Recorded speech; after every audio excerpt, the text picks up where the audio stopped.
Fala pessoal, vamos para mais uma explicação raiz. E o conceito de hoje é o conceito de estaca tipo trado. E a estaca tipo trado é uma estaca executada por perfuração do solo através de trado mecânico, sem o emprego de revestimento ou fluido estabilizante.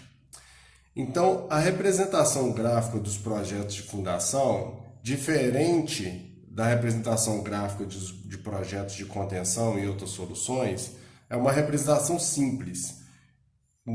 O que a gente fala no dia a dia, que é o projeto de fundação é um projeto de bolinha.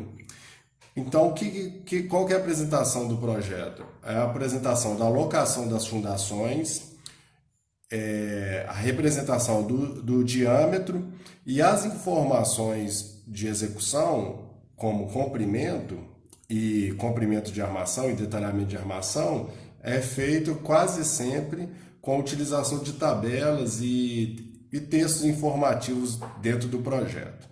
Então, falando da representação gráfica, o que a gente pode ter de representação gráfica em planta? Então, o que é usado é o seguinte: a gente cria uma determinada legenda para cada tipo de fundação.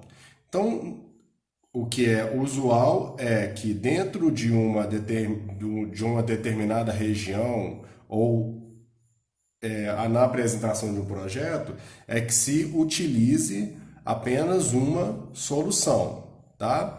Existem algumas exceções de dentro de do mesmo projeto a gente utilizar diferentes tipos de solução, mas o normal é que a gente use apenas uma solução.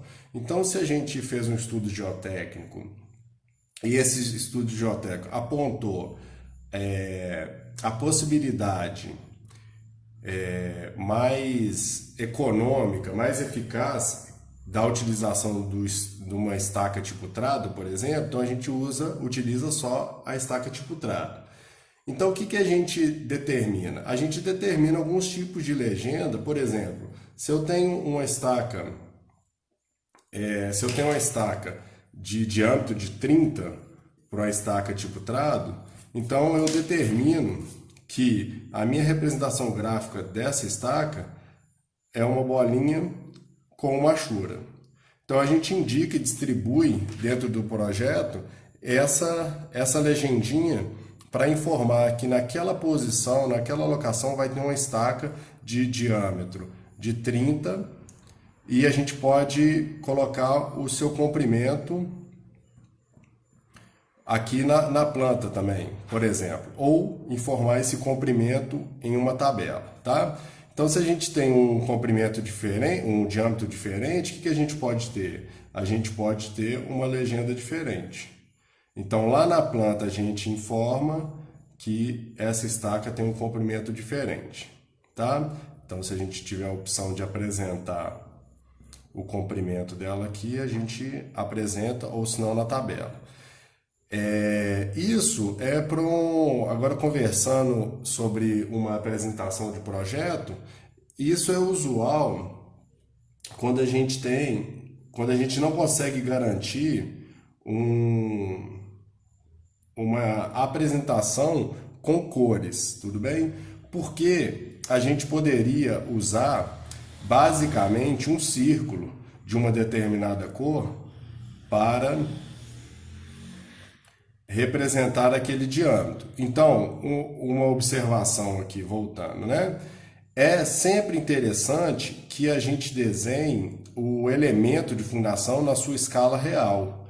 Por quê? Porque se a gente começa a trabalhar com uma legenda com a geometria diferente do diâmetro informado, a gente pode não observar determinadas interferências quando a gente utiliza, por exemplo, uma fundação de um determinado pilar com mais de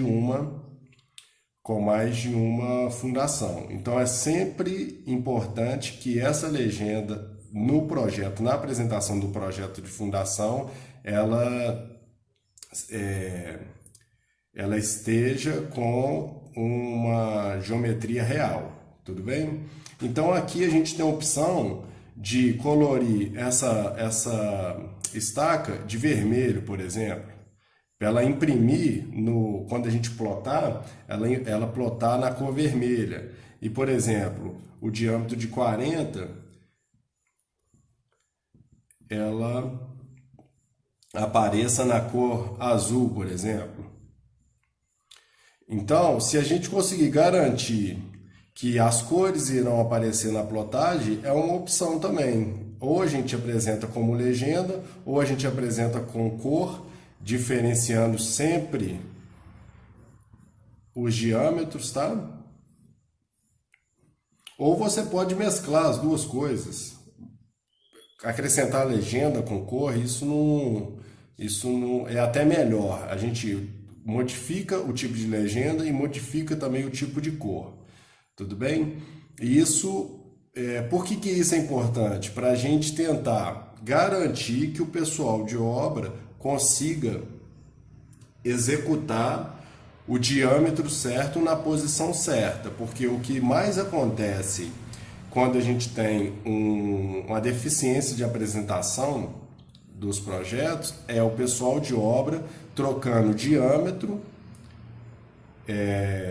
de uma fundação de um pilar para o outro e trocando comprimento. Então a gente tem que garantir que isso não aconteça na obra. Então a gente tem que fazer a nossa parte para criar um projeto de fácil leitura que o pessoal de obra não erre na hora da execução.